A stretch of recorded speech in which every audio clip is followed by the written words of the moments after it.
भाजपाकडे कसली ही नैतिकता लाज काही उरलेलं नाही. लोकशाही खरोखर संकटात आहे हे वेगळं सांगण्याची गरज नाही. मित्रहो, मुंबईसह राज्यामध्ये झालेल्या महापालिकेच्या निवडणुकीत काही मतदारसंघात प्रत्यक्ष झालेलं मतदान आणि मोजणी करण्यात आलेल्या मतामध्ये मोठ्या प्रमाणामध्ये फरक असल्याचं आढळून आलं. मोठी तफावत दिसून आली. काही मतदारसंघामध्ये झालेल्या मतदानापेक्षा कमी मतांची मोजणी केली गेली आणि काही ठिकाणी जास्त मतं आढळून आल्याचे धक्कादायक प्रकार सुद्धा उघडकीला आले. निवडणुकीमध्ये समोर आलेले प्रकार, करण्यात आलेले दावे आणि घेतलेले आक्षेप आणि इतरही काही प्रकार, यामुळं भाजपाचा विजय म्हणजे जनतेचा कौल आहे की ईव्हीएमचा खेळ आहे असा प्रश्न उपस्थित केला गेला. बघा, मतदान यंत्र ही इलेक्ट्रॉनिक यंत्र आहे. ती एका मताचा सुद्धा त्याच्यामध्ये फरक येऊ शकत नाही. पण तरी सुद्धा ईव्हीएम मधून हजारो मतं गायब कशी काय होऊ शकतात? बॅलेट पेपरवर निवडणुका होत होते तेव्हा सुद्धा या मतपत्रिका कधी गायब होत नव्हत्या, गहाळ होत नव्हत्या किंवा आक्षेप आरोप असं काहीही होताना दिसत नव्हतं. अहो, एवढंच काय, काँग्रेसच्या काळात सुद्धा ईव्हीएमवर निवडणुका झालेल्यात ना. मग तेव्हा अशा प्रकारचे गंभीर आरोप, गंभीर दावे, एवढे मोठे खळबळजनक प्रकार असं काहीही होत नव्हतं. मग हे सगळं आताच का बरं होत आहे? आणि एवढं होतंय ते होतंय, त्याची उत्तरही मिळत नाहीत. का नाहीत मिळत त्याची नेमकी उत्तरं? बघा, मुंबई महापालिकेच्या दहिसर प्रभाग 3 मधून निवडणूक लढवलेल्या ठाकरे शिवसेनेच्या उमेदवार रोशनी कोरे गायकवाड यांनी मतमोजणीच्या आकडेवारीतील हेराफेरीबाबत मोठे प्रश्न उपस्थित केले. या प्रभाग 3 मध्ये एकूण मतदान 26,651 एवढं झालेलं. मतमोजणीच्या सगळ्या फेऱ्या पूर्ण झाल्यावर सुद्धा फक्त 19,000 मतांची मोजणी केली गेल्याची माहिती दिली. मग 7,000 मतं कुठे गेली?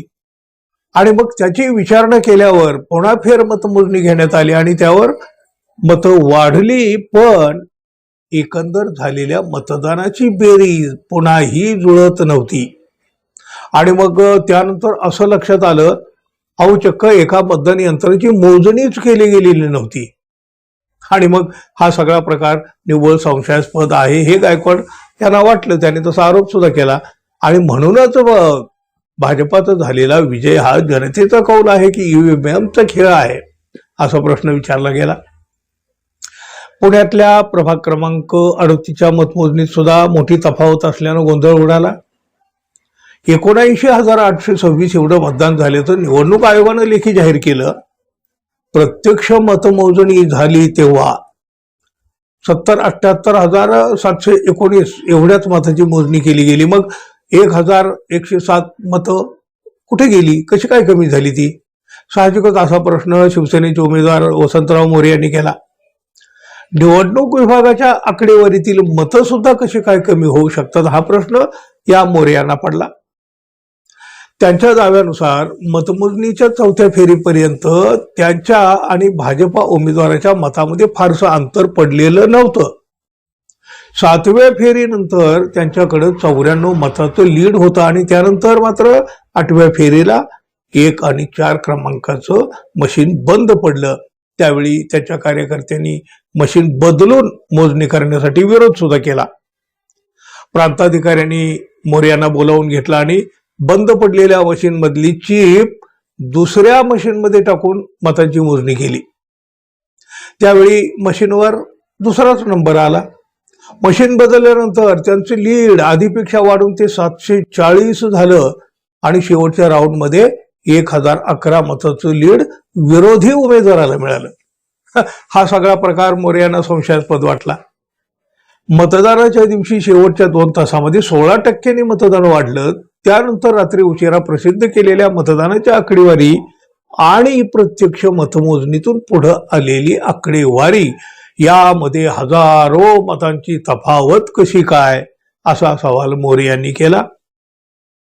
तिकडं माहीमच्या प्रभाग क्रमांक 190 मध्ये सुद्धा असा संशय कल्लोळ माजला.